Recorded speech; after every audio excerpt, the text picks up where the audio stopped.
Lo integran la ministra de la Corte Suprema, Gloria Anachevesich, la presidenta de la Central Unitaria de Trabajadores de Chile, Bárbara Figueroa, y el presidente de la Confederación de la Producción y el Comercio, Alfonso Suet. Al igual que en el bloque anterior, existirá un espacio para preguntas al finalizar las exposiciones. Ministra, está con la palabra. Bueno, en realidad, en lo que concierne al tiempo, estamos bastante ajustados y, por lo tanto, voy a reducir un poco la presentación para darle el pase a los distinguidos invitados. Bueno, el tema que nos convoca, en lo que a mí concierne, dice relación con la evolución que ha experimentado la jurisprudencia de la cuarta sala de esta Corte en relación a la tutela de derechos fundamentales reconocidos en el derecho interno y en instrumentos internacionales de derechos humanos en el ámbito laboral, titulándose el bloque Derechos Humanos y Justicia Laboral, cuánto hemos avanzado en respetar y proteger los derechos de los trabajadores. Pues bien, al respecto corresponde considerar que el derecho laboral ha evolucionado, pues no solo reconoce al trabajador como un sujeto de protección frente al incumplimiento de las obligaciones derivadas de su relación laboral, sino también en lo concerniente a los derechos inherentes a su condición de persona, considerando que no solo los agentes del Estado, sino que todas las personas, y en particular sus empleadores, tienen el deber de respetarlos y adoptar medidas para que no sean vulnerados.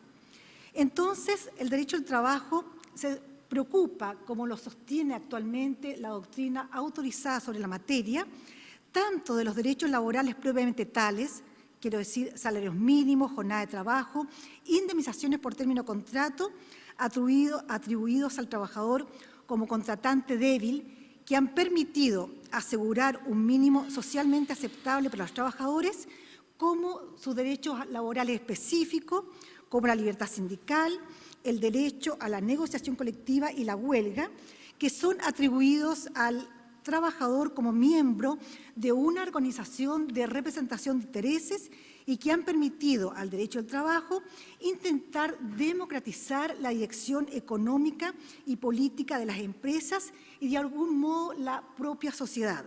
Y también los derechos fundamentales inespecíficos como la intimidad, integridad, libertad de expresión y no discriminación atribuidos al trabajador en calidad de ciudadano, con la finalidad de garantizar que al interior de sus lugares de trabajo se les otorgue un trato digno y acorde con el que se le da a cualquier miembro de una sociedad democrática.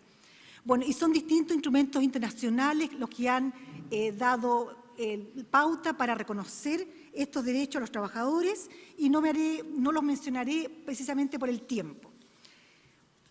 Ya.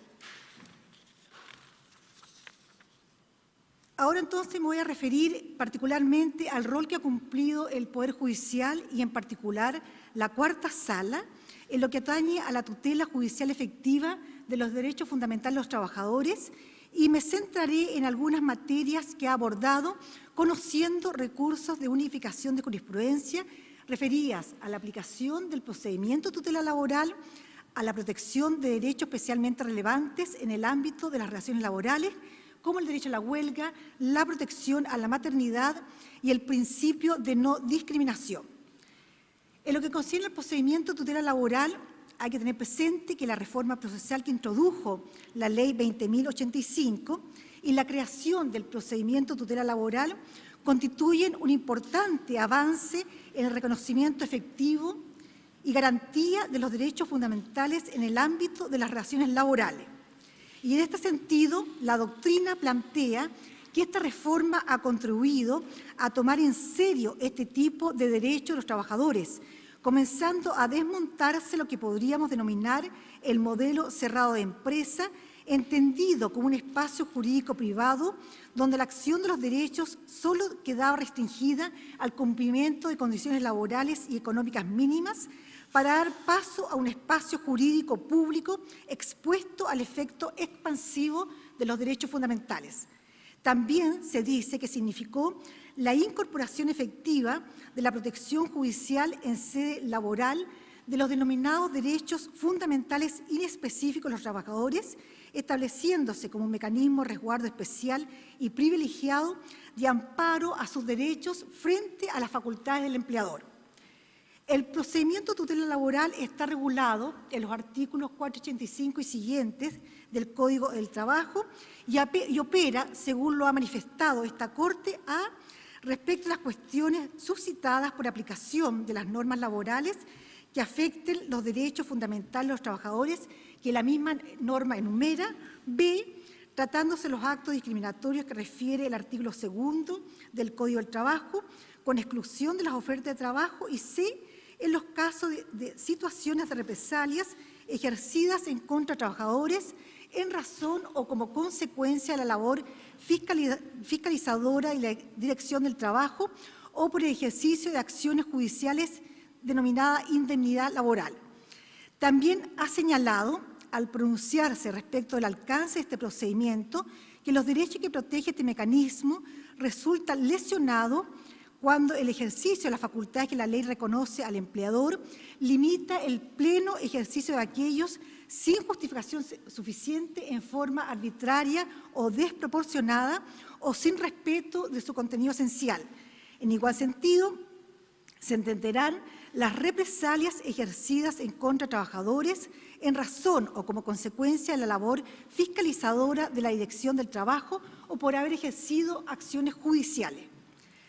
La aplicación del procedimiento a que me refiero ha significado un importante desafío para los tribunales que deben ejercer la tutela, en tanto deben asumir un rol mucho más activo para la protección de los derechos y además articular soluciones complejas, identificando las conductas lesivas de derechos fundamentales y estableciendo medidas adecuadas de reparación conforme lo ordena el artículo 493 del Código del Trabajo, lo que exige obviamente una especial preparación de la judicatura. Adicionalmente, en materia probatoria, introduce cambios que esta Corte ha debido clarificar al resolver los recursos de unificación de jurisprudencia. Así, respecto a la norma del artículo 493 del Código del Trabajo, ha dicho que no altera la carga de la prueba, sino que establece un estándar menor de comprobación en el cual bastará justificar indicios suficientes, es decir, proporcionar elementos, datos o señales que puedan servir de base para que el acto denunciado pueda presumirse verdadero y corresponderá obviamente al demandado justificar el despido.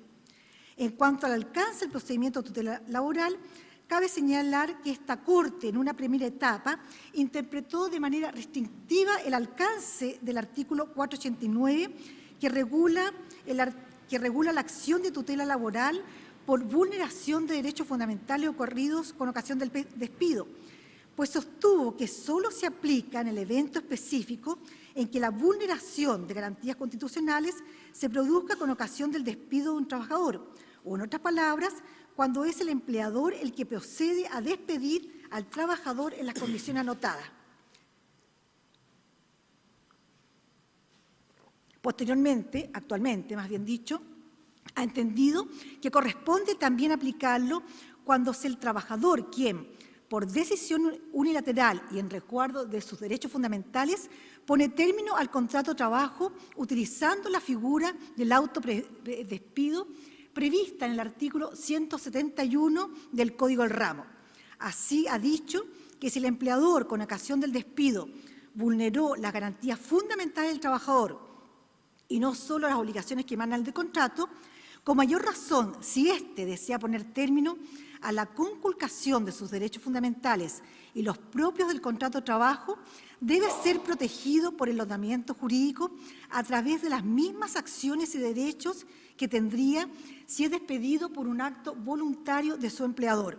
Lo contrario significaría desconocer los citados principios que informan el derecho al trabajo y dejar al trabajador en una situación de desprotección, porque se lo obliga a permanecer en una relación laboral que afecta sus derechos fundamentales. Además, ha debido pronunciarse acerca de si el procedimiento de tutela laboral puede ser aplicado cuando son los funcionarios públicos que se rigen por su respectivo estatuto, a saber, el estatuto administrativo, el de los funcionarios municipales, el del Ministerio Público. En relación a este criterio, la jurisprudencia también ha experimentado un importante giro.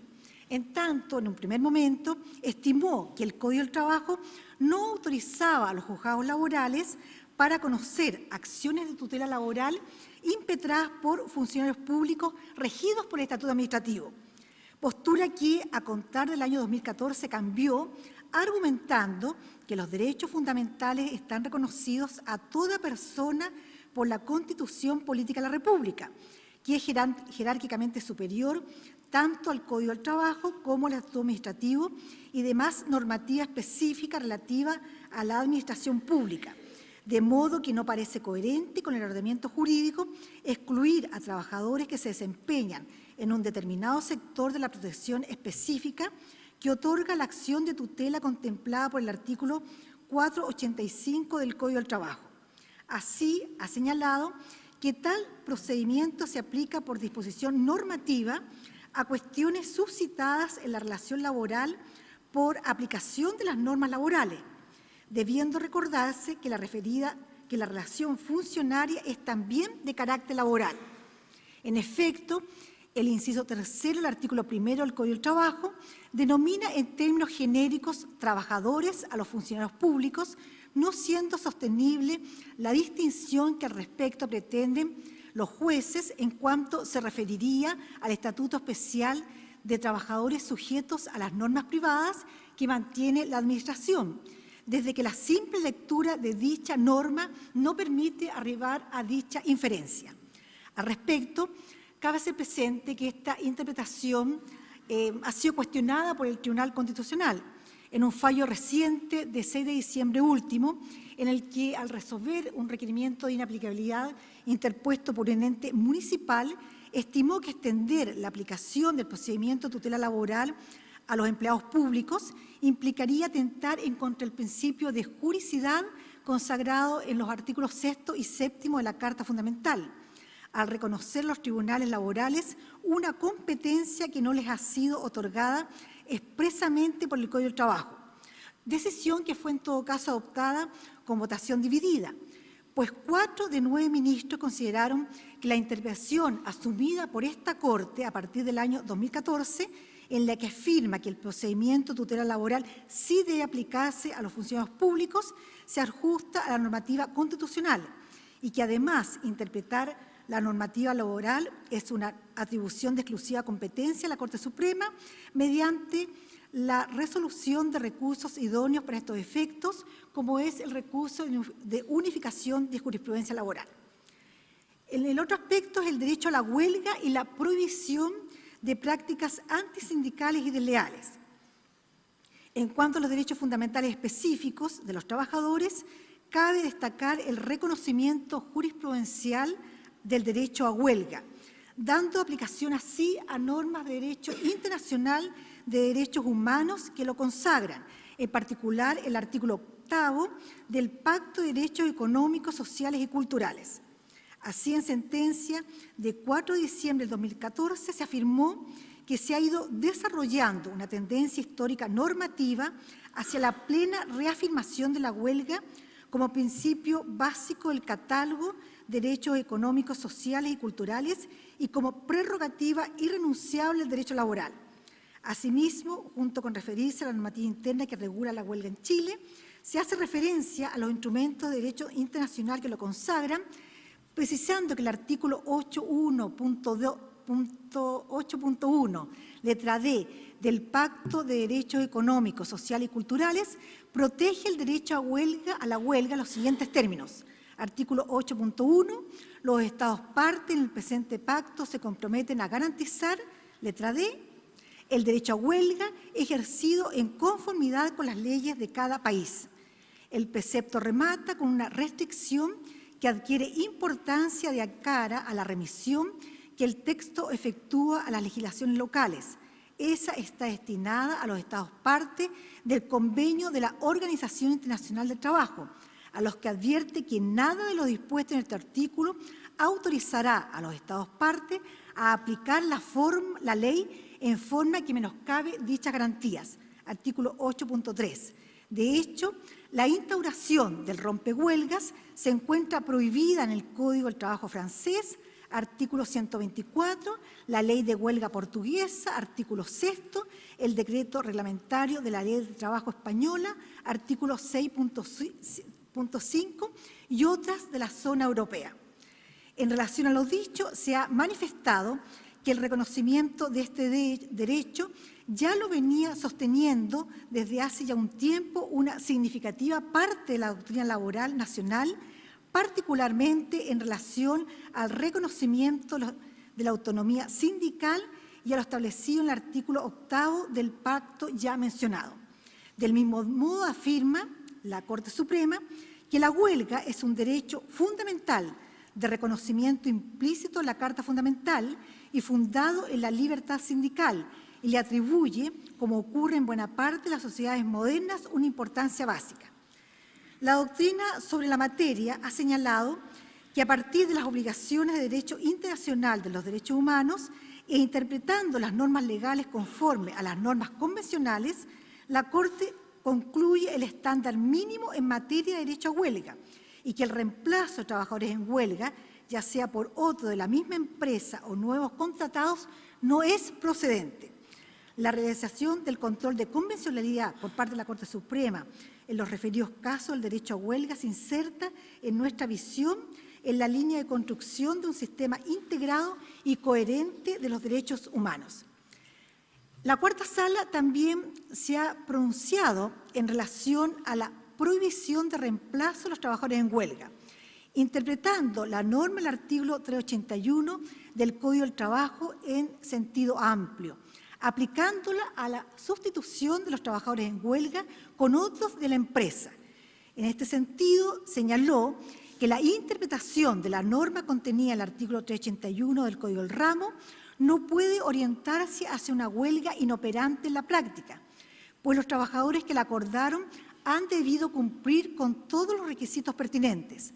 Por lo demás, la expresión rectora en dicha norma es la voz reemplazo, palabra que, en su sentido natural y obvio, significa sustituir una cosa o persona por otra, poner en lugar de una cosa o persona otra que haga sus veces. Y ciertamente ha sido lo que ocurrió en la situación que se plantea en estos autos, ya que el empleador asignó a otros de sus trabajadores a cumplir con las labores que desarrollaban los dependientes que optaron por la huelga, es decir, produjo una sustitución.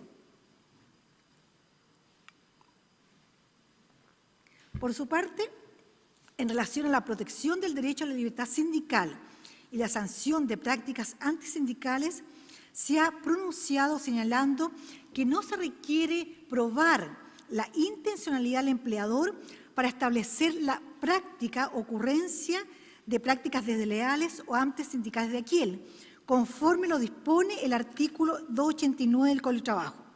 En este sentido, interpretando las normas que regulan en base al principio pro homine que emana el derecho internacional de los derechos humanos, concluyó que no es necesario que se exija, menos que se pruebe, que el sujeto activo tuvo la intencionalidad o ánimo deliberado de violentar la libertad sindical, bastando que se acredite el supuesto que indica el inciso primero del artículo 289 del Código del Trabajo, sin que altere dicha inferencia la circunstancia que dicha norma, también los artículos 290 y 291 del citado estatuto, contengan descripciones típicas que necesariamente deben considerarse prácticas antisindicales, pues la interpretación debe ser restrictiva, en el sentido que tratándose de los casos que indican, una vez configurados, la acción u omisión imperiosamente debe ser calificada como una de aquellas, lo que no es óbice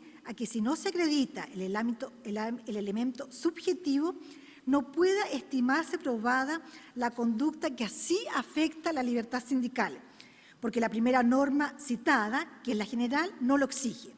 Por lo tanto, solo corresponde discurrir al respecto en aquellos casos citados a modo ejemplar, en que se alude a una exigencia concerniente a la esfera subjetiva del sujeto activo, esto es la malicia, verbigracia, parte final de la letra A de la citada norma y la letra C del artículo 397, tratándose de las prácticas desleales del empleador en la negociación colectiva. Ya. Otro aspecto dice la relación con la protección de la maternidad. En lo que se refiere a este derecho fundamental y el reconocimiento del fuero maternal, interpretando las normas de derecho interno conforme al derecho internacional de los derechos humanos, se ha pronunciado respecto de cómo los jueces deben ejercer sus atribuciones para autorizar el despido de una trabajadora embarazada. En este sentido, en una sentencia dictada el 16 de agosto del año pasado, destaca que la protección de la maternidad se encuentra resguardada en distintos instrumentos internacionales, como la Declaración Universal de Derechos Humanos, artículo 25, número 2, el Pacto Internacional de Derechos Económicos, Sociales y Culturales, artículo 10, número 2, la Convención sobre Eliminación de todas las formas de discriminación contra la mujer, artículo 11, y el Convenio 103 de la Organización Internacional del Trabajo. Posteriormente, argumenta que, para hacer efectiva esta protección, nuestro derecho interno dispone que el empleador no puede poner término a la relación laboral al menos que el juez otorgue la autorización planteada en ese sentido, la que puede ser otorgada en los casos que señala el artículo 174 del Código del Trabajo. Esto es, por vencimiento del plazo convenido del contrato de trabajo, la conclusión de la labor o servicio que dé origen al vínculo contractual o tratándose de las causales de caducidad contenidas en el artículo 170 del citado Código. Precisa además que al juez laboral se le concede la potestad de consentir o denegar la petición formulada por el empleador para desvincular a una trabajadora embarazada, la que debe ejercer ya sea que se invoque una causal de exoneración subjetiva u objetiva, y para decidir en uno u otro sentido debe examinar los antecedentes incorporados en la etapa procesal pertinente conforme a las reglas de sana crítica y a la luz de la normativa nacional e internacional. En base a estos razonamientos, la Corte concluye que yerran los sentenciadores cuando en el ejercicio de la facultad que concede el artículo 174 del Código del Trabajo no ponderan las circunstancias del caso y la normativa aplicable y exigen a la demandada justificar la oposición a la autorización y se limitan a constatar la concurrencia del presupuesto de la causal de término contrato de trabajo invocada en la demanda, esto es, el vencimiento del plazo acordado por las partes, y en razón de ello se acoge la petición de desafuero, lo que conduce a concluir que se interpretó erradamente el artículo 174 del Código del Trabajo. Y lo otro dice relación con el principio de no discriminación. Y en cuanto a la protección de este principio, se ha pronunciado la Corte Suprema respecto al alcance del procedimiento de tutela laboral para conocer de los actos discriminatorios a que se refiere el artículo 2 del Código del Trabajo. En particular, ha analizado si es procedente extender esta protección a la figura contemplada en la garantía constitucional del artículo 19, número 16, inciso 3 de la Carta Fundamental, que establece una provisión más amplia a los actos de discriminación arbitraria. Y ha manifestado que la correcta interpretación de la materia de derecho es aquella que determina que la protección a la garantía de no discriminación o principio de igualdad otorgada por el procedimiento de tutela laboral, de conformidad a lo dispuesto en el artículo 485, inciso 2 del Código del Trabajo, no queda limitada únicamente a aquellos actos discriminatorios basados en los motivos o criterios que expresamente prevé el artículo 2, inciso 4 del Código del Trabajo, sino que se extiende a todas aquellas discriminaciones o diferencias arbitrarias prohibidas por el artículo 19, número 16, inciso 3 de la Carta Fundamental y por el Convenio de la Organización Internacional del Trabajo, número 111 de 1958.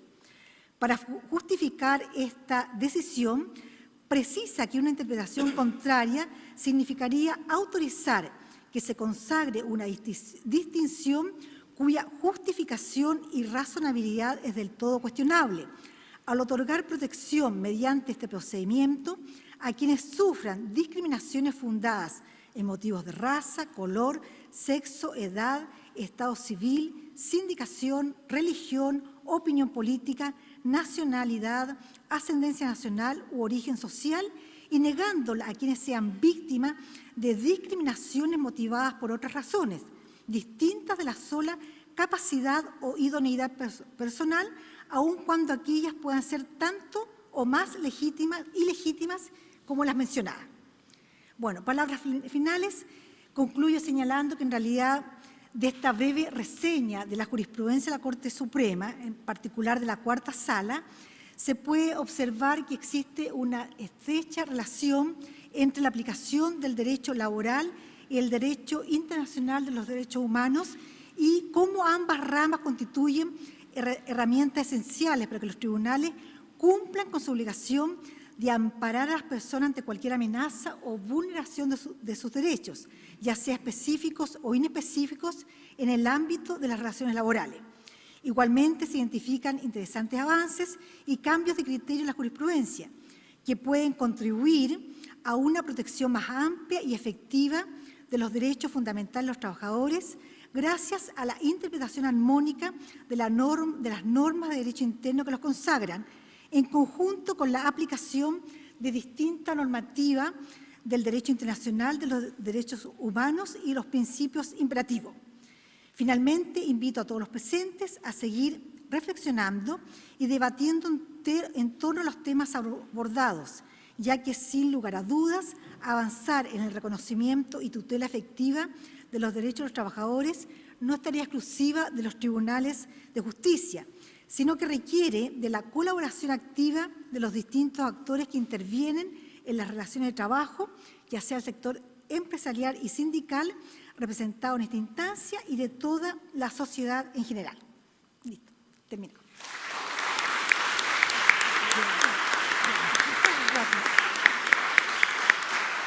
Ya, me fui rapidito para escuchar a nuestros panelistas. ¿Sí? O no sé, ¿tienen alguna? ¿No? Ya. Bueno, yo en primer lugar saludar y agradecer esta instancia, este espacio de reflexión en torno al rol de la Corte Suprema y de tribunales y del Poder Judicial, finalmente, en una materia que no solamente, y tal como se señalaba acá, no solamente es relevante para quienes somos directos incumbentes en las relaciones laborales o en las organizaciones, ya sea de empleadores o trabajadores, sino que finalmente nos convoca a toda la sociedad.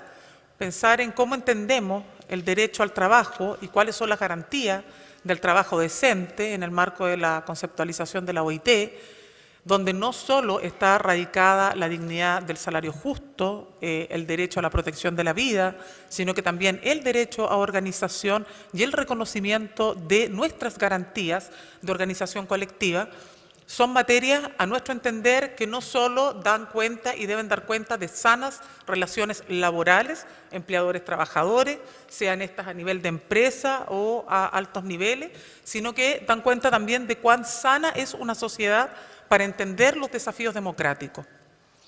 Y probablemente en esto coincidir con lo que se señalaba en el primer panel, los tránsitos y los avances en materia de derechos colectivos en nuestro país también han tenido que ver con los avances y la profundización de la democracia. No han ido distanciados del proceso, en nuestro caso, de retorno a la democracia de los 90 en más, y por lo tanto, si bien siempre hay una cuota de insatisfacción permanente respecto de no lograr avanzar al paso veloz que muchos de nosotros hubiésemos deseado en materia de consagración de los derechos de los trabajadores, los derechos colectivos, eso sin duda que también lo entendemos no solo como un problema de un poder del Estado o como una falta de voluntad de jueces. Este es un problema de la fragilidad de la democracia que tenemos y cómo la propia democracia comprende el diálogo social o la acción de las contrapartes y la garantía de derechos de ésta como una cuestión fundamental. ¿Por qué señalo esto? porque una de las preguntas que yo me hacía y que comentábamos con el equipo cuando nos invitaron a participar, de lo que nos sentimos muy honrados, era, bueno, el debate acá es solo respecto de la evaluación del rol del Poder Judicial, de cómo ha actuado la Cuarta Sala, o sería más justo que uno también en esto se hiciera cargo de los déficits que tiene la propia legislación nacional, que finalmente no depende solo de la voluntad y fallos de tribunales, sino que depende en primer lugar de la voluntad política de los actores que la componemos. No haber avanzado en un efectivo reconocimiento del derecho a huelga, sino a partir de la última reforma laboral, la 20.940, ¿es un problema del Poder Judicial? ¿O es una incapacidad que tuvimos las instituciones políticas y gremiales de enfrentar este debate? Porque efectivamente, si nosotros miramos en materia de fallos, donde siempre hay dulce y agraz, donde hay periodos donde sin duda que hemos también tenido reveses importantes, y tal como lo decía el abogado Nelson, y yo lo comparto, desilusiones por momentos importantes también, sobre todo en algunos periodos entre el 2008 y el 2014 particularmente. Uno podría decir, bueno, ¿qué está pasando aquí? Tenemos a una Cuarta Sala que está en favor del empresariado, es proempresarial.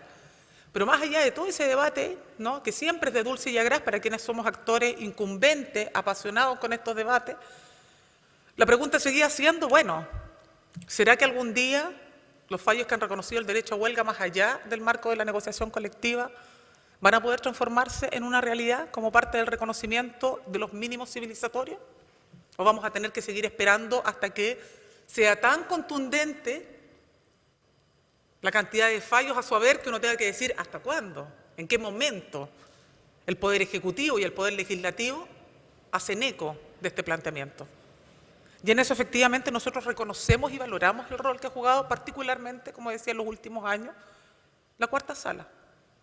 Porque ha abierto perspectivas, ha abierto oportunidades para abrir debates en una sociedad que todavía es mezquina para hablar de estas materias.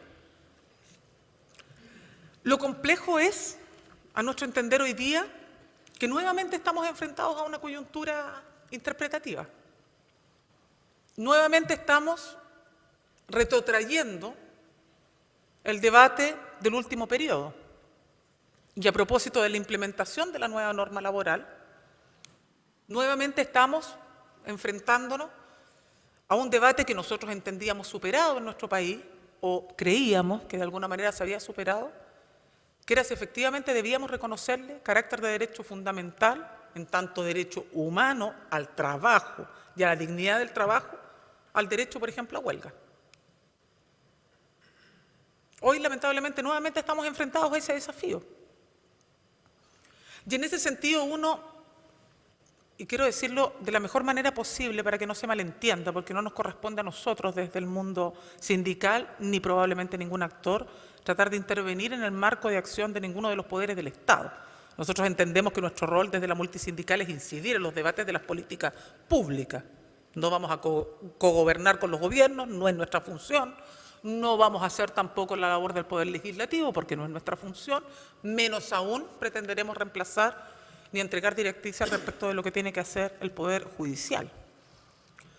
Pero en un país que está tan convulsionado, con debates tan intensos en materia de derechos humanos y dentro de ellos estos derechos fundamentales, cabe la pregunta de si es justo que nuevamente nos estemos enfrentando a un debate sancionado que lleva poco tiempo de implementación y que por lo tanto requiere mucho más tránsito en su ejercicio práctico para poder hacer una evaluación, ya sea en lo positivo y negativo, que tiene cualquier norma legal. Y nuestra impresión es que el tiempo hoy día, más que de estar haciendo revisiones aceleradas de reformas e iniciativas de ley que se han ido aprobando en el último periodo, estamos llamados y convocados más bien a establecer cuáles son los verdaderos pisos civilizatorios para construir un pacto social efectivo en materia de relaciones laborales que estamos dispuestos a construir. En eso, evidentemente, que nos apoyamos y tenemos la posibilidad de apoyarnos en el rol que ha jugado el Poder Judicial. No solo por el marco de interpretación nacional, sino que porque para que esto lo podamos hacer en un entorno, en un contorno y con un marco delimitado que convoque a un diálogo no de trincheras, sino que de civilizatorios mínimos, la norma internacional es clave.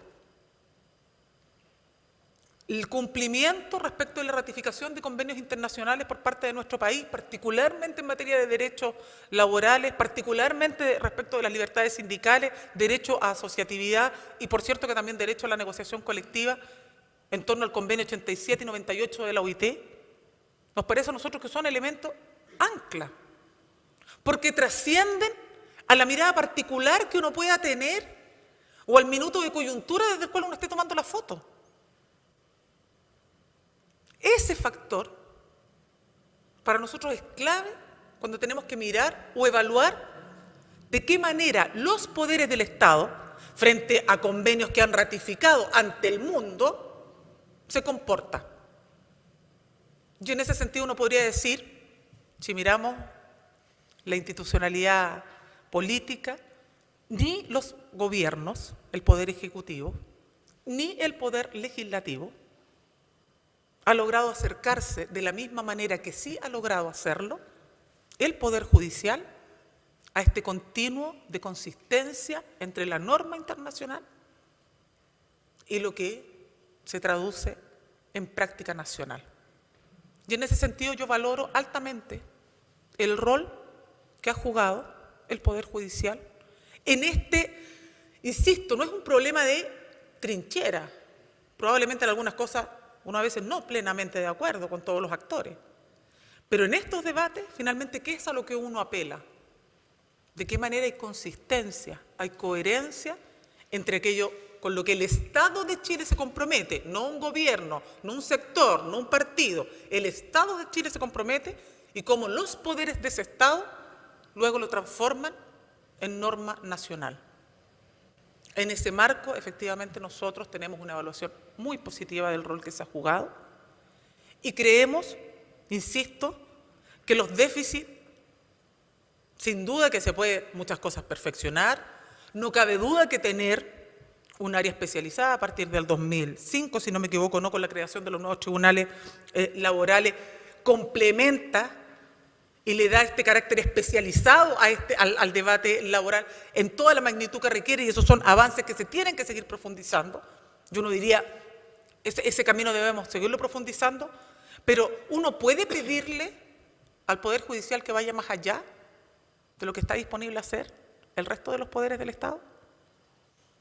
Nuestra impresión es que el problema ahí efectivamente trasciende estas paredes. Y ahí la responsabilidad principal la tenemos nosotros.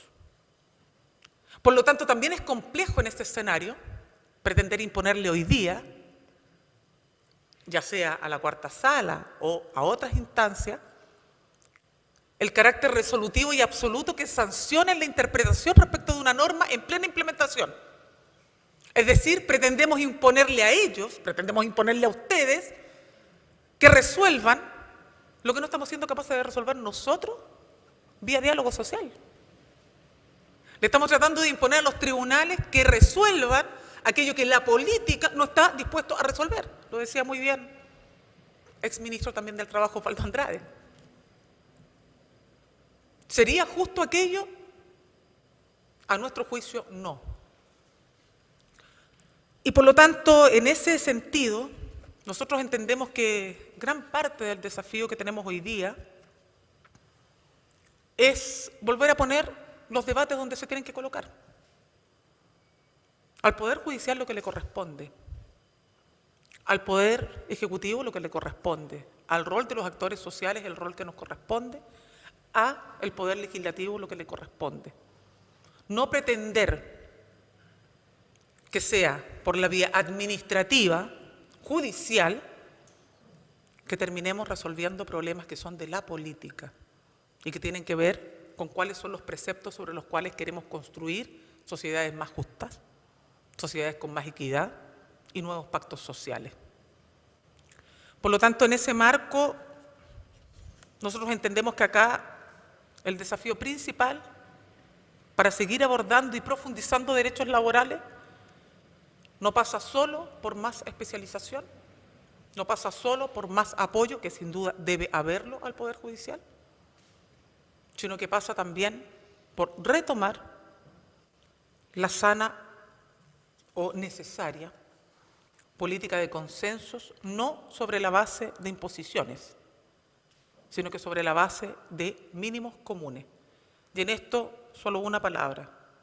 Es evidente que en materia de relaciones particulares, uno es a uno. En materia de relaciones laborales, uno nunca es a uno. El trabajador nunca es igual que el empleador. Nunca. Por lo tanto, pretender tratarnos en una relación uno a uno es engañarnos. Existe alguien que es más débil en esa relación. ¿Eso es sinónimo de que el otro es abusivo per se? No. Pero no es verdad que estemos en igualdad de condiciones. Por eso existen normas. Por eso existen convenios internacionales.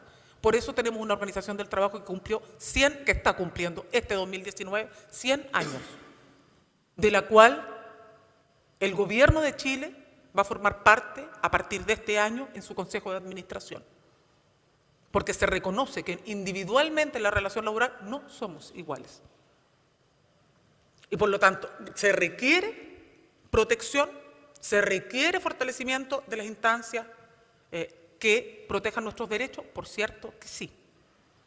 Pero eso jamás, como decía, va a reemplazar lo que nos toca a quienes somos contrapartes, que es valorarnos y reconocernos en un genuino espacio de diálogo social. Nosotros, ustedes lo saben, fuimos parte activa del debate de la reforma laboral, logramos avances. Hay materias donde no tuvimos éxito en nuestras pretensiones. Sin embargo, nosotros siempre partíamos de un principio, y es que más allá de la satisfacción plena con la norma, el espíritu de esa ley era lo que a nosotros nos convocó siempre: construir relaciones equilibradas que permitiesen que fuera la autonomía de los actores las que determinara un camino de co-construcción. Pero para eso tenía que fortalecerse la acción sindical. Sin aquello, difícilmente íbamos a poder co-construir. Ese espíritu, a nuestro entender, sigue tan vigente como antes. Y yo diría que más aún, en tiempos en que hay una profunda crisis de las instituciones, en tiempos en que hay una profunda crisis de legitimidad de los actores sociales y políticos, sobre todo, en ese tiempo presente, no ser capaces de entender que el desafío del futuro no es si la huelga tiene que ser efectiva o no, o de alguna manera suponer que el desafío del presente es si la huelga es efectiva o no, es no entender el mundo en el que estamos parados. Malamente, imponiéndonos debates de hace 2 o 3 siglos atrás, vamos a estar hablando de los desafíos del futuro. La única manera de hablar de aquello es sincerando posiciones, reconociendo que no siempre vamos a estar plenamente satisfechos y que eso no obsta a que tengamos que hacer el mejor esfuerzo por avanzar en sociedades que sean cada vez más equilibradas, más justas, más sostenibles, más respetuosas de los derechos individuales, de los derechos colectivos, de los derechos del medio ambiente. Y en eso, sin duda, que nos ayudan mucho, por cierto, los pronunciamientos de tribunales para tratar de poner un marco, ¿no? Delimitar un marco de análisis y no entonces debatir sobre el aire. Pero insisto, eso que es muy valioso debemos cuidarlo y no extremarlo, porque si lo extremamos podemos cometer el grave error de distorsionar el rol de un poder del Estado tratando de atribuirle un rol del que tenemos que hacernos cargo, en primer lugar, los actores institucionales de la política, tanto a nivel de los poderes del Estado como a nivel de los actores gremiales. Así que simplemente con eso agradecer la invitación y esperar que podamos seguir reflexionando sobre estas materias en un tiempo como el presente. Muchas gracias.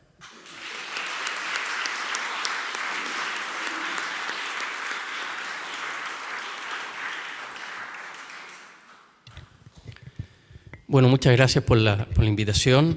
La verdad, Bárbara, a diferencia tuya, cuando recibiste la invitación tú te sentiste honrado. Yo me sentí apanicado porque no soy abogado. Pero sin embargo, le tengo que hacer una confesión. Llegué aquí a las 3:30 y la verdad que durante el tiempo que he estado acá me he llenado de 3 sentimientos muy positivos. El primero es optimismo, una preocupación, como muy bien plantea la Bárbara, que comparto, del debilitamiento institucional que estamos viendo ciudadanos, que estamos viendo trabajadores, que estamos viendo en empresas, es algo que nos tiene extremadamente complicados, preocupados, algunos pesimistas con este debilitamiento institucional que estamos viendo en todos los sectores. Y me llena de optimismo de ver una tremenda institución como el Poder Judicial, que ha fortalecido su institucionalidad, de haber pasado un periodo oscuro donde no cumplió con su institucionalidad, verla hoy día fortalecida, como pude corroborar con mucho optimismo en el panel anterior. Esperanza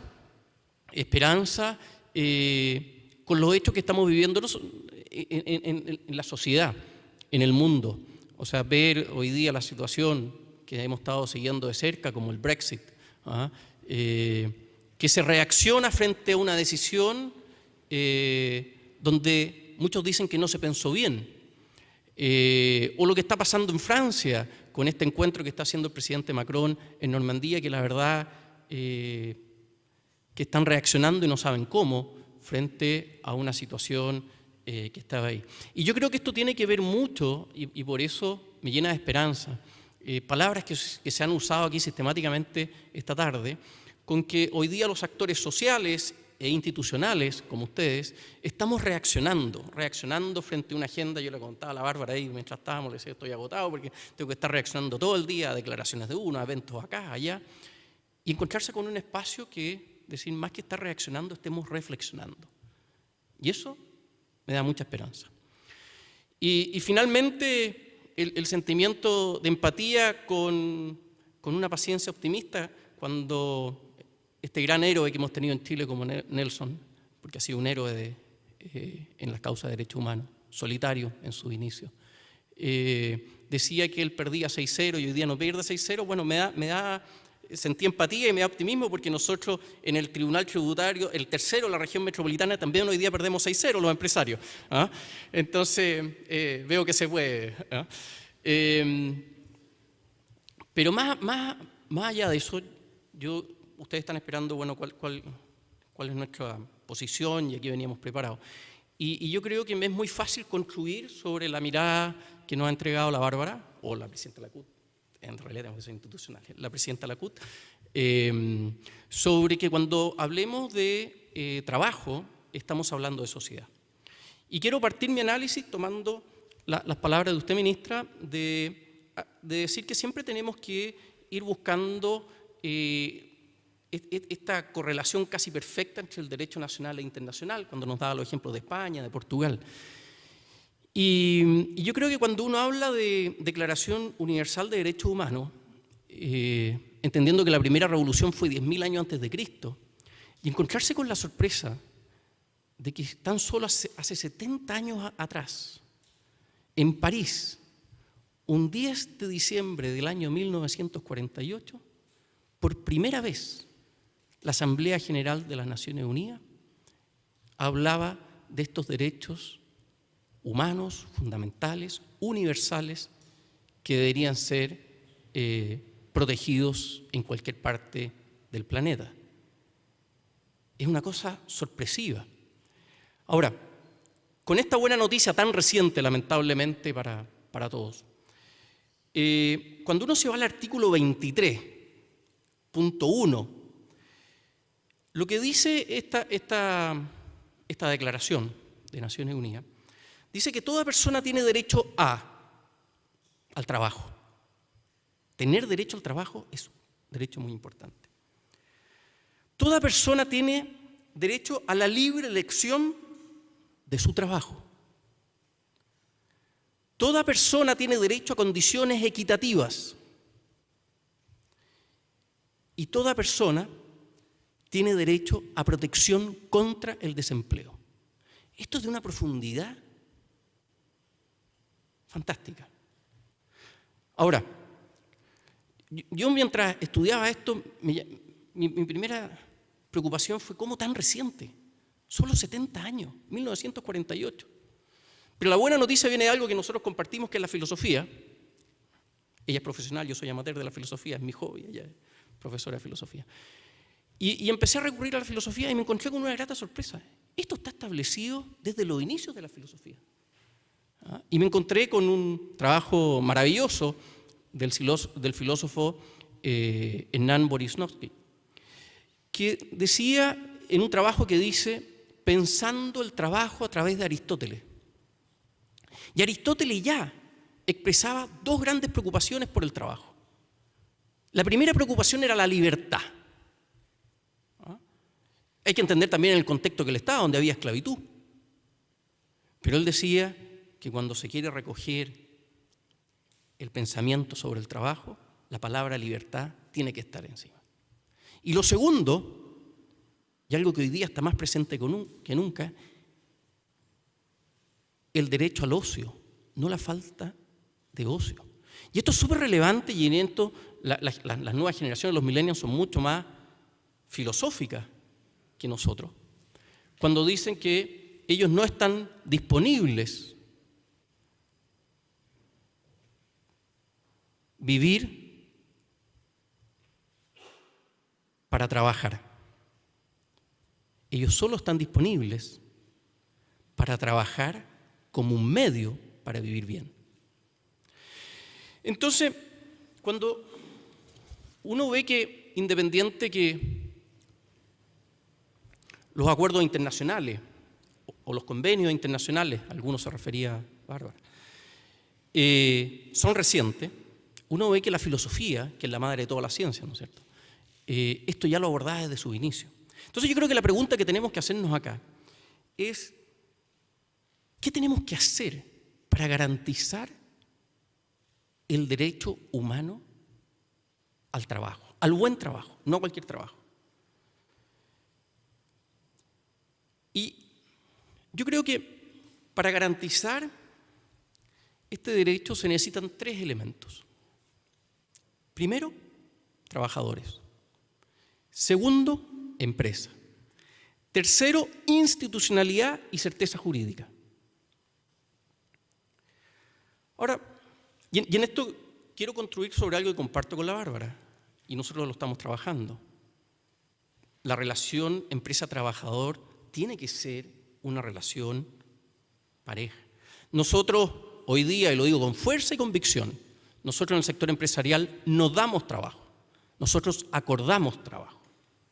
Este es un acuerdo que cuando tiene conflictos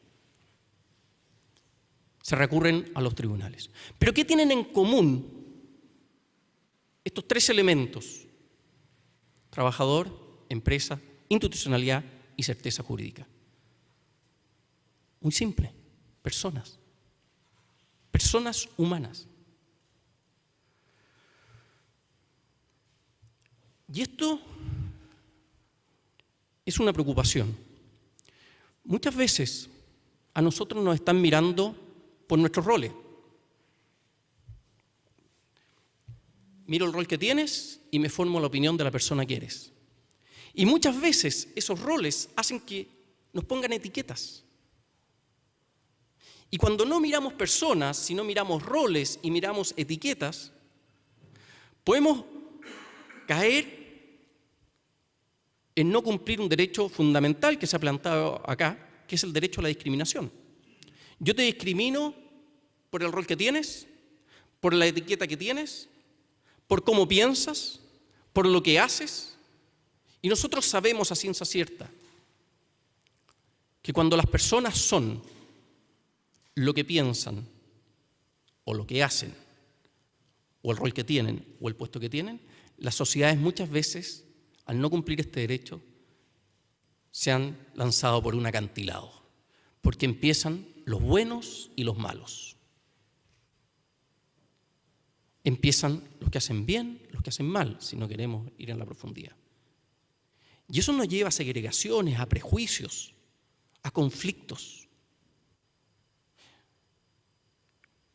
Y esa es una preocupación que hoy día va más allá de estas murallas. Es una preocupación que tenemos que empezar a generar cultura, enseñanza. Y es en ese marco que nosotros nos preguntamos constantemente, y tenemos que hacerlo, ¿qué puedo aportar yo? Si nosotros no estamos acá para aportar diagnósticos. La sociedad chilena, el país, está agnóstico de tanto diagnóstico. Estamos para aportar granos de arena, estamos para aportar soluciones. Y por eso nosotros hoy día estamos trabajando fuertemente, como CPC, en la implementación en las empresas de lo que son los derechos humanos establecidos en la empresa, que son los principios rectores de las Naciones Unidas. Pero no solamente nos queremos quedar ahí, hemos ido más lejos. Este año, una de nuestras agendas más importantes, la que más frecuencia hemos tenido, pero menos divulgación ha tenido, es nuestra agenda de la cultura de la integridad, en donde entendemos que no hay hombres superiores ni hombres inferiores, mujeres superiores o mujeres inferiores. No hay posiciones más fuertes ni posiciones más débiles, porque ante todo somos personas. Y esto es cultura. No sacamos nada con hacer llamados, o no sacamos nada con escribir leyes o interpretar leyes si no generamos cultura. Y esa es la palabra más difícil de trabajar. Y esta cultura de integridad se basa en dos cosas muy simples. En donde estemos, en lo que hagamos, pongamos a la persona al centro. ¿Y qué estamos diciendo a las empresas? A nuestras empresas. Porque son de todos los chilenos. Porque cuando no hay empresa, no garantizamos el derecho al trabajo. Podemos tener recursos, como el caso de Venezuela, el país con mayor abundancia de recursos de petróleo en el mundo, sobre Irán. Es el país con mayores reservas. Destruyó empresas, destruyó institucionalidad y se quedó con los trabajadores con alto desempleo y miseria. Entonces, nosotros lo que estamos diciendo en este segundo elemento es decir, cada vez que un ejecutivo, que un empresario, que un trabajador tome una decisión, se haga una sola pregunta. ¿Cómo impacta al otro? Lo que nosotros conocemos en economía, que es de donde vengo, ese es mi domicilio, como externalidades, tanto negativas como positivas. Fíjese qué distinto sería esta sociedad si nosotros entendiéramos que el bien común es cuando ganamos los dos, no cuando yo te gano a ti. Eso no es bien común, eso es interés personal. Y eso solo se construye con una pregunta tan simple: ¿cómo afecta al otro? A veces uno se pregunta, bueno, estas ideas, estos actores, estas posiciones, en el lenguaje aristotélico, solo se transforman en virtudes cuando compartimos ciertos valores. Y en la ética aristotélica los valores están en el justo medio. Y yo creo que aquí tenemos que promover, si queremos realmente garantizar el derecho al trabajo, 3 valores. Uno, y voy a partir porque lo explicó muy bien la Bárbara, es el valor del diálogo, donde podemos tener diferencias. Nosotros tenemos diferencias, pero no tenemos objetivos tan distintos. El otro es promover el trabajo, promover la inversión, promover el crecimiento, promover la buena cultura, promover el trabajo. Y un tercer elemento que ustedes realizan acá, que es básicamente enfrentar los conflictos. Esos son los 3 valores. y que los conflictos se solucionen y no permanezcan por siempre. Y yo comparto la preocupación que planteabas tú, perdón, la plantea la presidenta de la CUT, me estoy confundiendo aquí, que plantea la presidenta de la CUT cuando decía, nos preocupa una sala que es una sala pro-empresariado. Sí, a nosotros también nos preocupa una sala que es pro-empresariado. Nosotros no queremos salas ni pro-empresariado ni pro-trabajadores, queremos salas pro-derecho humano, derecho al trabajo. Eso es lo que queremos. Eso es lo que tenemos que cuidar. Eso es lo que tenemos que construir. A veces, a uno, bien lo decía mi compañero hoy día, Waldo Andrade, porque hoy día compartimos labores y gustos, también nos gusta el tema laboral, así que decía que uno es, y esto hay un gran filósofo que lo dice, que uno es uno y sus circunstancias. Y las aproximaciones que uno tiene en la vida tienen que ver con las circunstancias que le ha tocado vivir. Yo, el año 82, tenía 14 años y tomé la decisión de irme a vivir a un campamento. Cuando en aquella época nos decían que el desempleo era el 30%, y yo vivía en un campamento donde el desempleo era el 200%, porque no eran los 100 que estábamos ahí, sino habían 100 afuera, familiares que tampoco tenían empleo. Y yo aprendí una cosa, aprendí que la pobreza no es la carencia de bienes, como mucha política pública quiere hacer. Uno ve políticas públicas, conectividad, acceso a agua potable, la definición de campamento que no hay servicios básicos. No es eso. Es la falta de dignidad. Es la falta de esperanza. Yo me acuerdo, me tocó vivir varias veces, pasar varias noches en la casa de un amigo, Polito, desempleado, la verdad era hacinamiento, tenía hijas, 2 hijas, y él me decía a mí, lo más duro es llegar a mi casa y sin la dignidad de traerles comida a mi familia. No tengo la dignidad de padre, ni siquiera la dignidad de no tener derecho al trabajo, no tengo la dignidad de padre. Y me quedo dormido con algo muchísimo más duro aún, la falta de esperanza de que mañana voy a salir de acá, va a ser otro día igual y que mis hijos van a tener que vivir lo mismo que yo viví. Entonces, yo creo firmemente que el derecho al trabajo, como lo establece el artículo 23.1 de las Naciones Unidas, es algo que tenemos que promover, que tenemos que dialogar y que tenemos que institucionalizar y solucionar conflictos. Muchas gracias.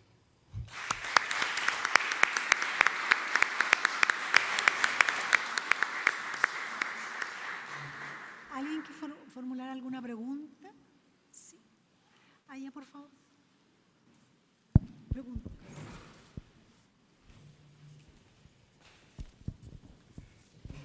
Buenas tardes. Yo soy de profesión psiquiatra y me toca frecuentemente toparme con el sufrimiento que se manifiesta en las relaciones laborales. Embarazadas o que tienen hijos, 6 meses, todavía no están en condiciones de trabajo. Y queda en evidencia que hay una noción de ser humano participando en la relación laboral que no da cuenta de la recreación que al estatus jurídico es oportunidad en donde la comisión también había un chileno, Hernán Santa Cruz, era uno de los miembros de la comisión que redactó la Declaración Universal de Derechos Humanos. Y en ella es evidente que espacio jurídico a la dimensión esencial del ser humano. Hay una recreación que le da espacio jurídico a la vida espiritual, a la vida esencial del ser humano. Bueno, hoy día, claramente los proyectos de vida que la sociedad ofrece, en absoluto contemplado ni las relaciones laborales, ¿cierto? Satisfacer prioritariamente ese tipo de necesidades que están como prioridad instalada en la ley internacional y vigente en Chile. Academias como la Universidad de Chile están reconociendo el rol de la Corte Suprema en este sentido. Han visto cómo la Corte Suprema, la Sala Penal, la laboral, como la ministra dice, han estado ponderando conductas humanas desde ese principio, descolgándose que el ser humano tiene facultades de una categoría que hoy día no están siendo asimiladas ni por la cultura, digamos. O sea, aquí hay un problema cultural de la sociedad La democracia no trabaja para el ser humano que está puesto en el derecho. O sea, no hay una noción de ser humano que está puesta en la ley y que sea asumida como tal y como prioridad. Eso estamos viéndolo en justicia penal. Hay hoy día una vulneración a los derechos humanos de todo el país, ya que el Estado no está organizando su tarea reconociendo ese principio, que no es para elegir, o sea, eso está establecido. Y eso no está siendo utilizado. Y nosotros queremos, como psiquiatra, pues yo dirijo un equipo en investigación de funcionamiento humano esencial a propósito de las drogas.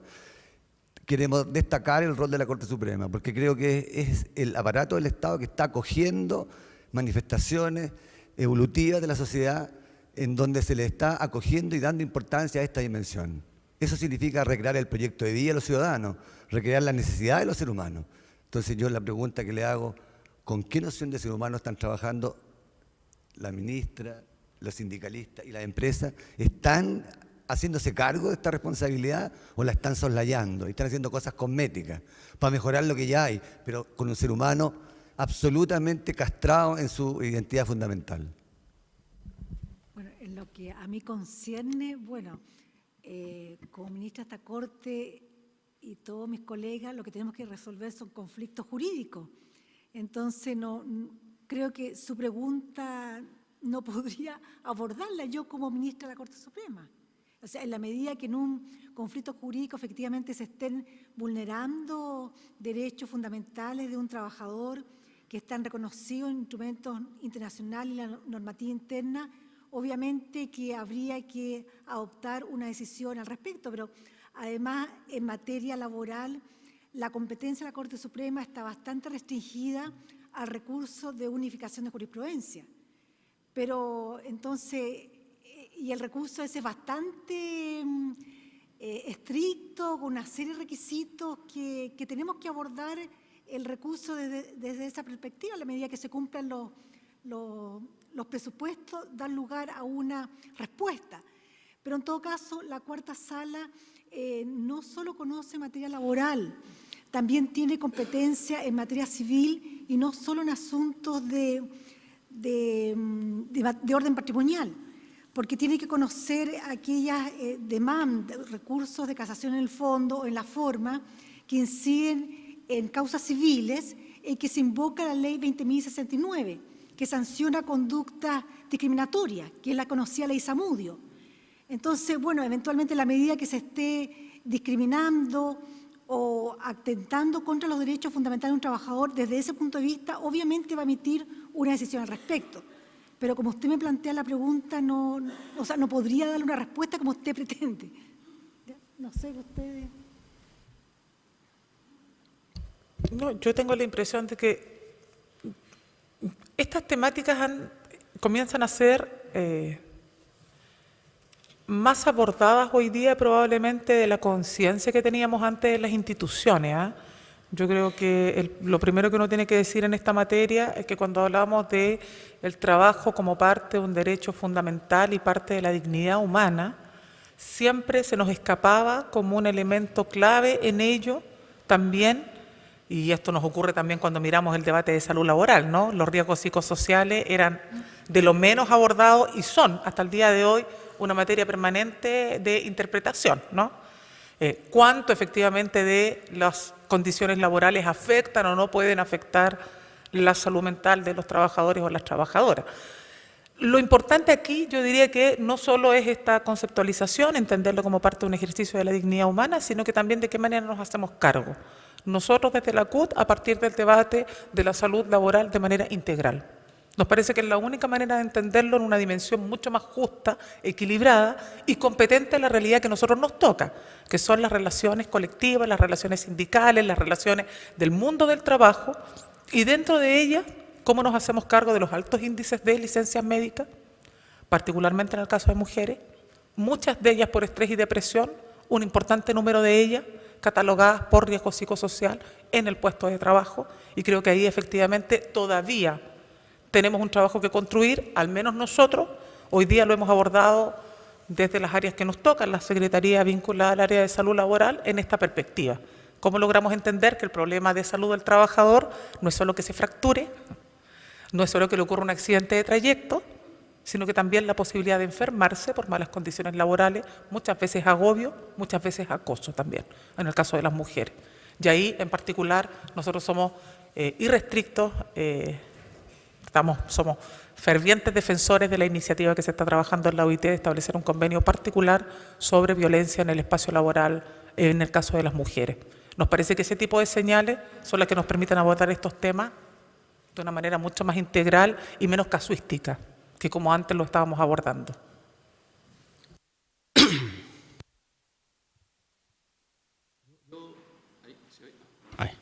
Yo comparto la preocupación suya, ¿no?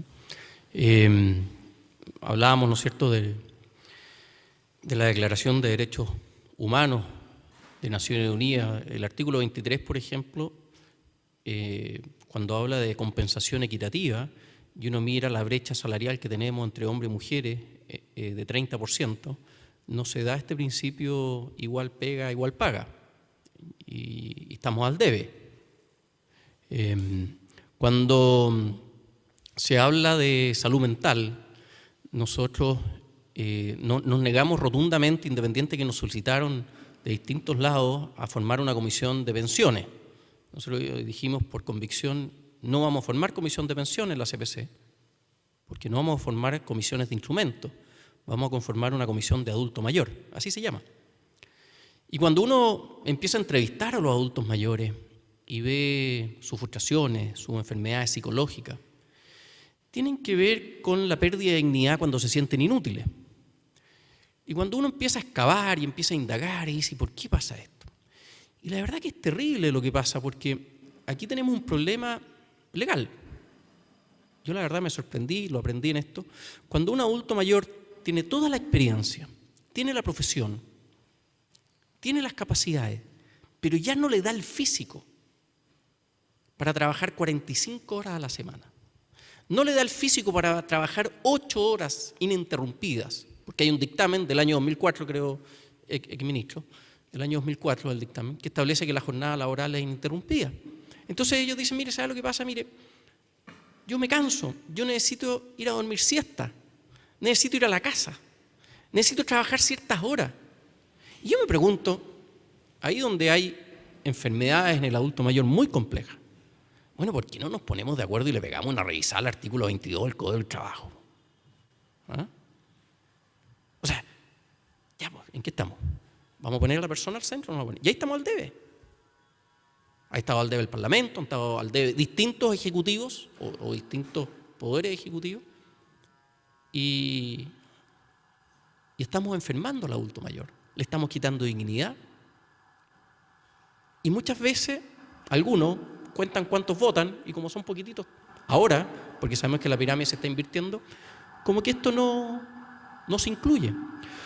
O por ejemplo, donde yo sí creo, y aquí tenemos una diferencia con la Bárbara, yo creo que ya estamos ahora de dialogar en torno a la reforma laboral anterior, donde yo la verdad tengo más preguntas que posiciones. Entonces yo digo, por ejemplo, casos que revisábamos, casos reales, en el campo, ¿no es cierto?, hubo un sindicato que negoció derecho a agua y el trabajador no sindicalizado no puede tomar agua bajo el parrón, porque no hay extensión de beneficio.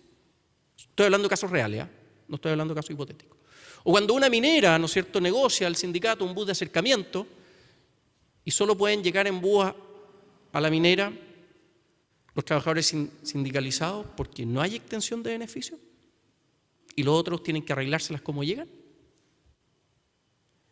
Ahí no estamos cumpliendo este principio de mirarnos todos a los ojos. Yo soy bastante más bajo, entonces siempre he mirado para arriba, pero no cumplimos ese principio de mirarnos todos como iguales. Entonces, a lo mejor tenemos que entrar a casos reales de ver que esto produce frustración, produce rabia, produce distanciamiento y a lo mejor ver beneficios sociales o de derechos humanos, como puede ser el agua, un bus o un transporte. Entonces, yo creo que realmente yo suscribo 100% lo que usted dice. ¿Ah? De hecho, yo soy un enemigo histórico de las empresas cuando hablan de recursos humanos. ¿Cómo que recursos humanos? Personas. Departamento de personas. Y debe ser el centro, ni siquiera un departamento, ni siquiera una gerencia. Bueno, este es un tema de personas. Y yo por eso creo que hoy día tenemos que sentarnos a dialogar en esto. O un problema que no sé, ministra, si ya se le ha originado, pero esto que tengamos un código laboral que diga quién es y qué, pero no diga cómo, como el caso de los grupos negociadores. Dice que los grupos negociadores pueden negociar colectivamente, pero no dice cómo. Es una fuente de conflictos, de malas prácticas. Está lo mismo que en el culpable. Lo que yo creo, sí, yo quiero recoger el principio de la presidenta Lacut, que es del diálogo, y sentémonos a dialogar en eso. Porque si no, lo que estamos haciendo es justamente lo que usted plantea. Le agradezco la pregunta porque es muy profunda. Hola, buenas tardes. Mi nombre es Óscar Alcaíno, agradeciendo desde ya la invitación a este seminario, muy interesante las tres posturas. Bueno, segundo, quiero hacer una pregunta respecto de si existe ya unificación o solicitud de unificación de jurisprudencia respecto a los descuentos del aporte que hace el empleador a la AFC, en cuanto a la relación termina por la causal de necesidad de la empresa. Y, cortito, tercero, respecto de lo mismo que estaba hablando don Alfonso ahora último, en cuanto a este efecto, que deja sin efecto la Ilustrísima Corte de Apelaciones, el dictamen de la Dirección del Trabajo, la cual reconocía al grupo negociador como sujeto de negociación colectiva. Eso en relación a la observación que hace el Tribunal Constitucional de no dar la titularidad al sindicato respecto de para esta misma negociación. Entonces, la pregunta que cae respecto de esta segunda pregunta es: ¿qué son o qué es lo que es el grupo negociador? ¿Cómo lo ha visto la Corte Suprema? En realidad Gracias. Respecto al primer tema, la Corte Suprema, la Cuarta Sala, está uniformada en el sentido que no procede el descuento, ¿ya? Que no posee el descuento que efectúa el empleador cuando invoca la causal de necesidad de la empresa y hasta ha sido declarada injustificada. Y respecto al otro tema, no ha podido llegar a la Corte Suprema y en el fondo no va a poder llegar porque no hay recurso. El único que habría sería el de queja y en realidad ha sido declarado inadmisible por la Cuarta Sala, creo que por mayoría, porque esa materia es materia de interpretación y eventualmente cuando hay un problema de interpretación se ha estimado que no hay falta o abuso grave que amerite acoger un recurso de queja y consecuencialmente aplicar medidas disciplinarias a los jueces que adoptaron una determinada postura sobre la materia, interpretando las normas legales existentes al respecto. Entonces, respecto a lo otro, no ha habido pronunciamiento sobre la materia. Sin perjuicio que hay muchos recursos de queja que ya creo que han sido interpuestos por los sindicatos, claro. Y no nos hemos pronunciado precisamente respecto sobre ese específico punto. ¿Sí? Mira, solo porque creo que esa consulta es muy gráfica respecto de lo que yo señalaba. ¿Cuánto le podemos pedir al Poder Judicial? O sea, ¿dónde está el límite? Porque nosotros efectivamente recurrimos, sindicatos han recurrido, ¿no? Han hecho, si no me equivoco, son recursos de protección, ¿no? Han presentado 2 al menos, estaba el de la 8ª región, estaba el de la región metropolitana, sobre una materia que efectivamente, claro, uno podrá decir, mira, hasta ahora el pronunciamiento ha sido, este no es el mecanismo para un pronunciamiento definitivo sobre el fondo. Y uno podrá decir, bueno, entonces tenemos que seguir buscando otros mecanismos judiciales o jurídicos para poder entonces llegar al fondo del asunto. Pero la pregunta sigue abierta. ¿Por qué tuvimos que llegar a tribunales en una materia que estaba resuelta en la ley? Porque no nos gustaba la ley. Y como no nos gustaba la ley, la llevamos al Tribunal Constitucional. El Tribunal Constitucional eliminó un procedimiento que existía para que los grupos negociadores pudieran operar. Y hoy día tenemos un problema que se lo achacamos a tribunales, cuando no es de tribunales, ni tampoco era de la ley. Ya es un problema nuestro. A eso me refería cuando decía, en esto uno siempre tiene que ser extremadamente equilibrado para no achacarle responsabilidades a otros sobre materias que nos corresponden, en primer lugar, a los incumbentes resolver. Y cuando no hemos logrado llegar a acuerdo, ser respetuosos del ejercicio de la democracia.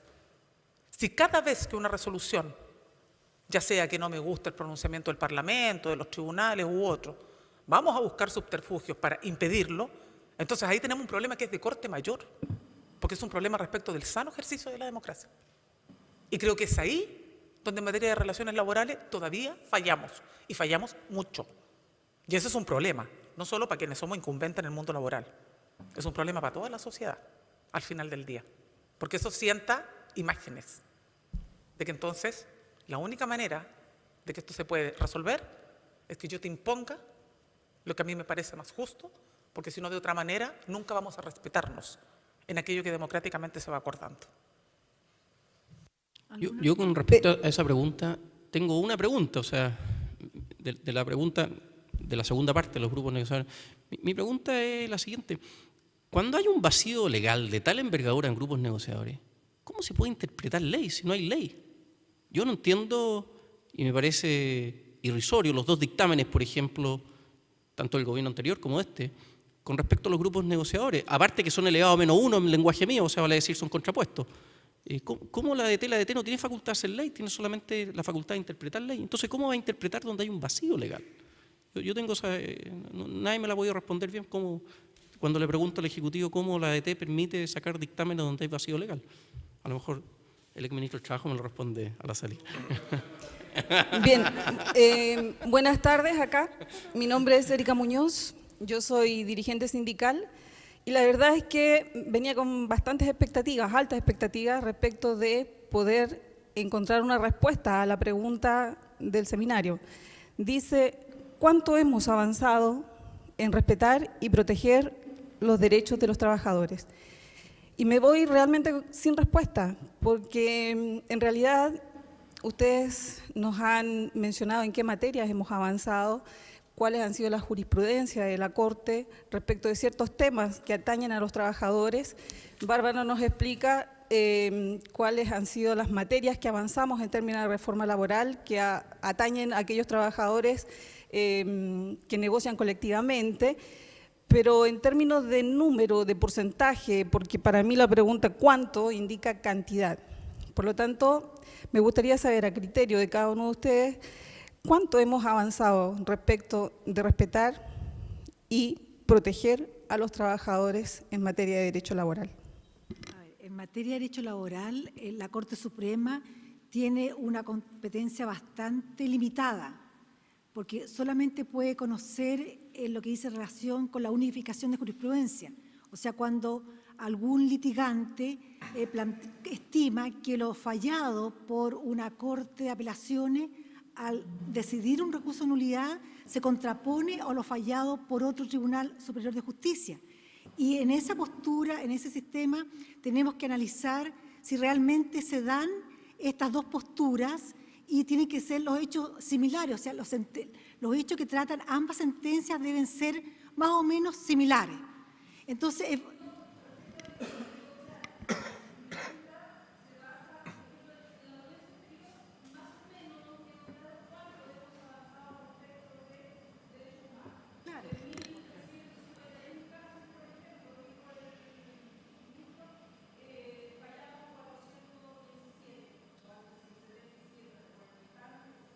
bueno,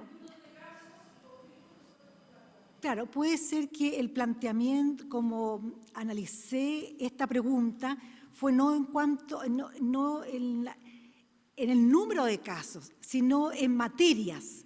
O sea, como por ejemplo en lo concerniente a la protección de maternidad, que antes se hacía una interpretación restrictiva al artículo 174, cómo ha sido modificado actualmente. También en materia de derecho de huelga, cómo había una posición antes del 2014 de una determinada manera y ahora es diferente. Entonces, a lo mejor, claro, abordé la pregunta de manera diferente y, por lo tanto, obviamente, no la satisface usted. Usted habría querido que yo analizara todos los fallos que se han dictado al respecto y le dijera números. En realidad, a lo mejor fue un problema en la manera de abordar yo la pregunta para darle una respuesta a usted, pero en realidad lo fui viendo por temas, que son los temas más relevantes que estimé ahora, actualmente. ¿Ya?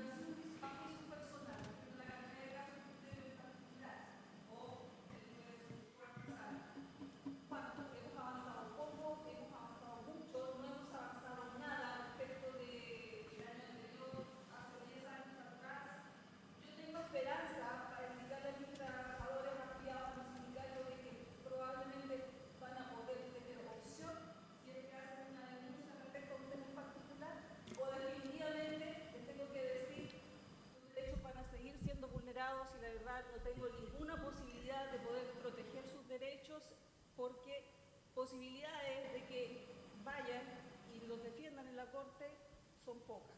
Es que desgraciadamente, le insisto, el recurso no nos permite entrar y conocer la amplitud de los hechos y el derecho que se han discutido en primera y segunda instancia. Piense usted que en primera instancia efectivamente hay un juicio normalmente oral, público, contradictorio, pero para los efectos de impugnar esa decisión es un recurso de nulidad que también es muy acotado. No es como antes que la Corte de Apelaciones conocía los hechos y el derecho en su amplitud e igualmente, eventualmente, la Corte Suprema por la vía de la casación. Ahora el recurso de unificación de jurisprudencia es muy, pero muy acotado. Y lo más probable que las estadísticas dan cuenta que la mayoría de los casos son declarados inadmisibles en cuenta, porque no cumplen con los presupuestos, con los requisitos básicos que establece el artículo 483 del Código del Trabajo. Entonces, claro, bueno, así está concebido el recurso. Parece que la idea en su momento del legislador fue restringir la competencia de esta Corte Suprema y nos dejó con un recurso mucho más limitado que la casación en el fondo. Porque aquí, como le manifesté, tenemos que analizar si lo que viene fallado por una Corte de Apelaciones al decidir un recurso de nulidad es similar a la materia que se falló por otro Tribunal Superior de Justicia. Entonces, es bastante alambicado el recurso y nos impide a lo mejor entrar a emitir pronunciamiento como usted quiere y el pronunciamiento que usted quiere transmitir a los que usted representa. Mira, en nuestro caso, efectivamente, si uno mira de lo que nos toca a nosotros, ¿no? Nosotros sí podríamos decir que hay materias en las que hemos logrado avanzar respecto de derechos laborales. Ya lo decía, respecto del derecho a huelga, fue primero el Poder Judicial el que de alguna manera sentó las bases, ¿no? Que nos permitió tener un peso específico o un soporte para discutir el marco del derecho a huelga efectivo en la última reforma laboral. Así también se ha hecho en otras materias, como por ejemplo el reconocimiento de los derechos de los trabajadores honorarios, ¿no? Que eran cuestiones que, si uno los mira en términos de la legislación que nos rige, no están concebidos y que por lo tanto, si no fuera por el pronunciamiento de tribunales, probablemente muchos de ellos no tendrían ninguna respuesta ni ninguna protección. Por lo tanto, efectivamente hay aspectos y materias donde hemos avanzado, sí. Donde, al menos en nuestra experiencia, hemos tenido visiones más dulces y agraz en materia de prácticas antisindicales, ¿no? Multas y sanciones. Probablemente ahí ha habido siempre un terreno que es un poquito más escabroso, donde ha habido más insatisfacción por parte del mundo sindical, pero al menos en materia de estos otros derechos fundamentales, reconocimiento de derechos fundamentales respecto de la continuidad en el empleo, el rol de funcionario público, derecho a indemnización, materias que han tenido que ver con el derecho a huelga u otros, efectivamente hemos tenido avances. Ahora, por eso yo decía, ¿podemos resolverlo todo llevando las materias a juicio?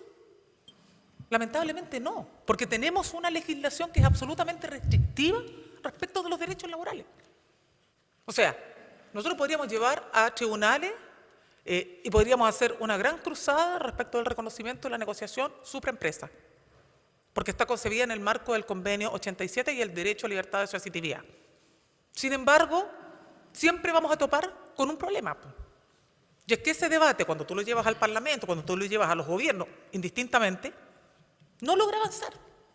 Entonces ahí tenemos una traba que ya no tiene solo que ver con la voluntad que uno pudiera suponer, ¿no? Porque uno podría decir, mira, la voluntad de avanzar en tribunales o de avanzar en la cuarta sala, ya tiene que ver con un problema más político. Tiene que ver con un problema político, aunque algunos nos dicen, no es así, pero lamentablemente, a nuestro juicio, sí es así. Porque mientras el Estado de Chile le reconoce el derecho a organización al trabajador de manera individual y no la defensa de los derechos a través del sindicato, ya tenemos un problema estructural.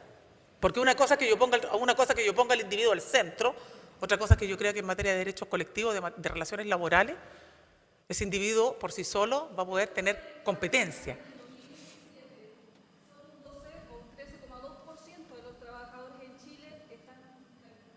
No, el año a esta fecha hay sindicalizado el 20% de trabajadores en Chile. Y eso sin contar el sector público completo. Protege al 80% restante, que no tiene un sindicato que vele por los derechos dentro de la empresa. misma dijiste, la relación entre empleador y trabajador es bastante desigual. Justamente, ¿quién defiende los derechos de ese trabajador que no se sindicaliza por miedo o por simple decisión? Exacto, o por simple decisión.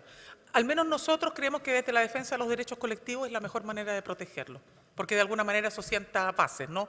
Tener una jornada de 8 horas fue producto de la lucha colectiva, pero impacta en todos los trabajadores, incluso de manera individual.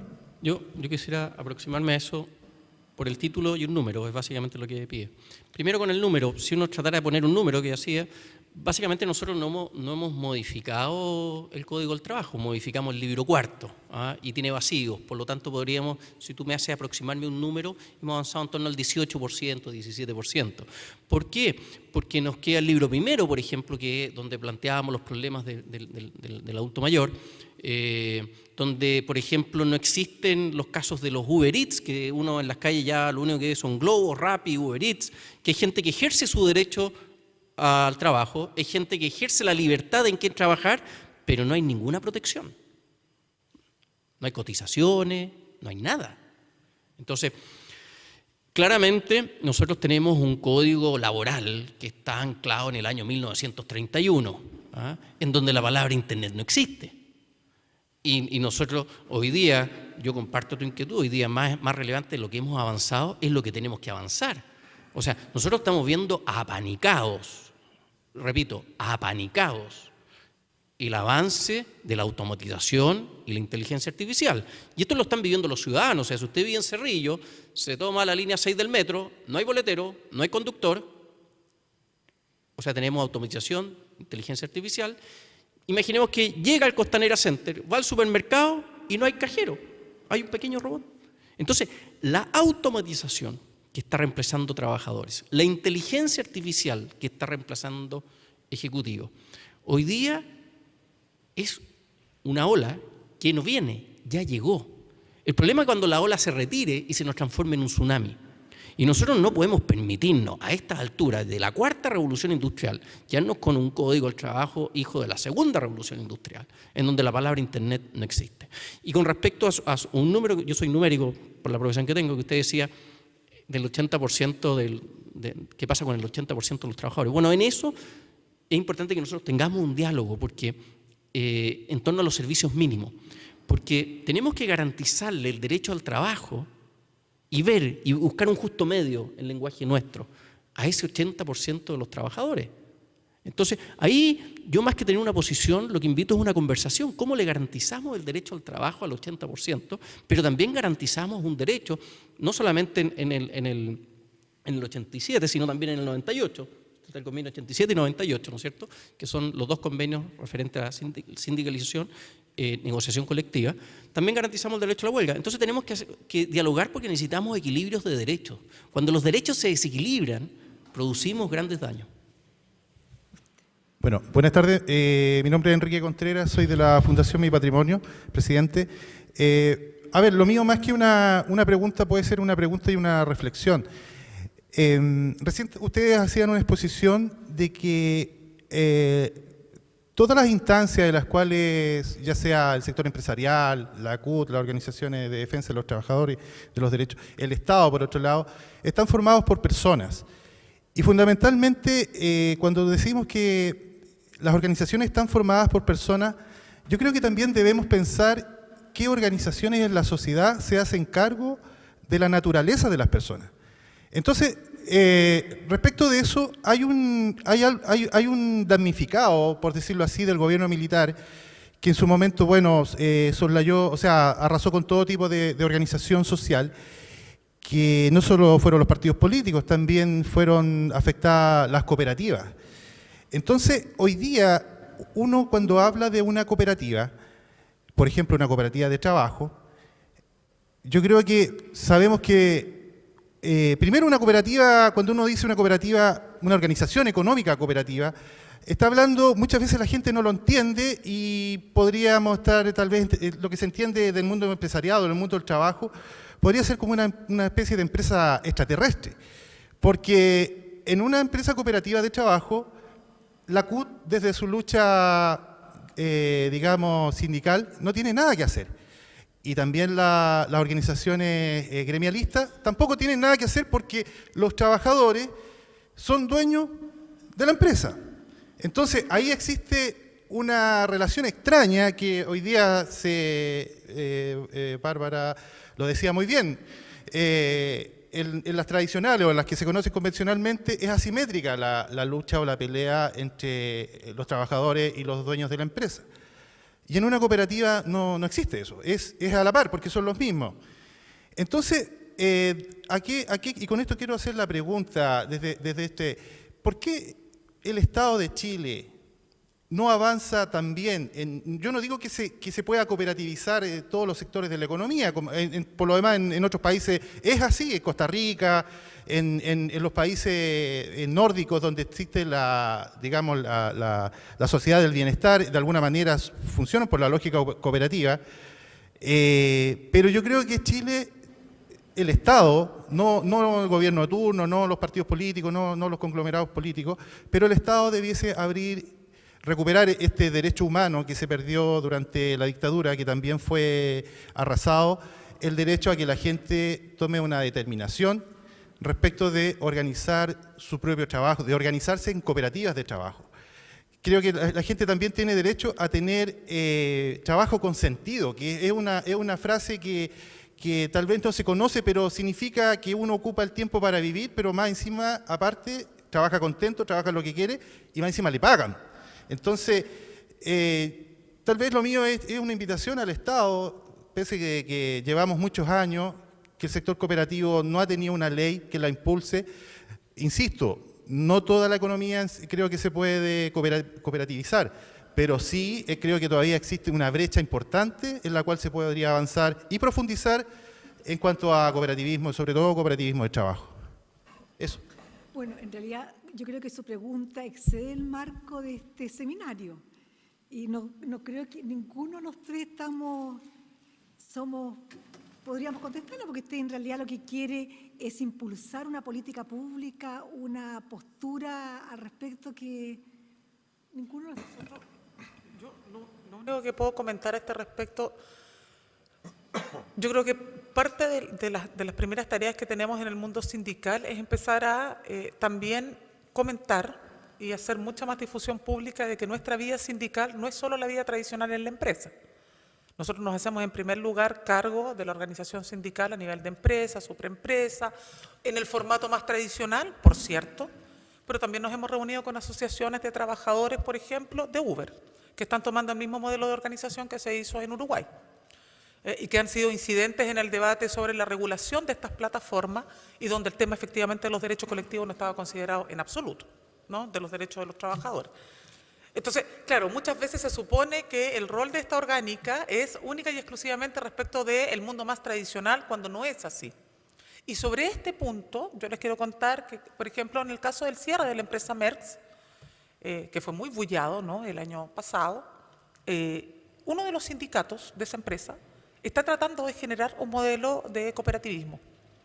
¿Dónde hemos topado? Nosotros hicimos gestiones acá en Chile, a nivel de la OCDE, llevamos este planteamiento a Dinamarca, tuvimos que participar en un congreso internacional y nos reunimos con el punto de contacto allá para reunirnos con la empresa, pero la empresa no quiere que se pueda producir ese modelo. Y ahí es efectivamente una política de cogestión.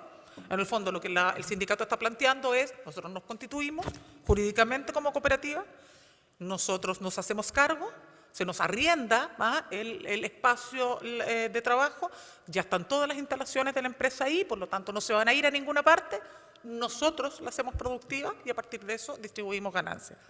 La empresa se ha cerrado hasta ahora a esa posibilidad, lo que llama mucho la atención, porque tal como tú dices, en otros países del mundo esto está absolutamente reconocido y debería nuestro país efectivamente comenzar a mirar con más detalle estos fenómenos y también los procesos de emprendimiento, porque frente a la crisis de empleabilidad que estamos viviendo, con el cierre permanente de empresas, fusiones y despidos por doquier, ya en estamos a 15 días del 2019 y llevamos cerca de 500 despidos, 240 en Unilever, 100 ayer en el Mercurio, 150 en una empresa call center que nadie supo, pues cerró una planta, 150 despedidos. Entonces, efectivamente, hoy día tenemos un desafío y yo diría que ese es uno de los grandes temas que tiene que conversar Chile en materia laboral.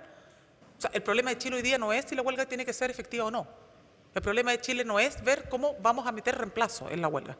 El problema de Chile es cómo generamos empleo y damos garantía de que nadie va a poder abusar, sometiéndote al temor de perder el trabajo y sobre esa base generar condiciones precarias de empleabilidad. Ese es el debate, por lo menos al que nosotros entendemos que efectivamente estamos convocados y donde todas estas materias tendrían que estar presentes porque son parte de la agenda de futuro. Yo me quisiera hacer cargo de una afirmación y después me sumo a lo suyo, pero muy cortito. Primero, la afirmación. La asimetría me niego a asumirla como una realidad y los invito a asumirla como un desafío. Yo no puedo creer que sigamos dando el concepto de asimetría como una realidad, como un dato. Lo que tenemos que hacer es enfrentarlo como desafío. Y lo segundo, me alegro de lo que dijo usted, ministra, con respecto a las cooperativas, porque la verdad que en Chile se pueden hacer cooperativas. De hecho, tenemos enfrentados 2 empresas, una que es cooperativa, el caso de Colún y Watts, justamente en esto. O sea, se pueden hacer cooperativas, por lo tanto, acogiéndome a lo que dijo la ministra, y como le dije, voy a aplicar pasapalabra con respecto a eso. Agradecemos a los integrantes de nuestro último panel y a los asistentes al seminario Poder Judicial y Derechos Humanos, Labor y Proyección. Les recordamos que desde mañana toda la actividad estará disponible en nuestro canal de televisión poderjudicialtv.cl. Muchas gracias y buenas tardes. ¿Cuál es la diferencia entre una pregunta y una afirmación? En realidad es muy difícil.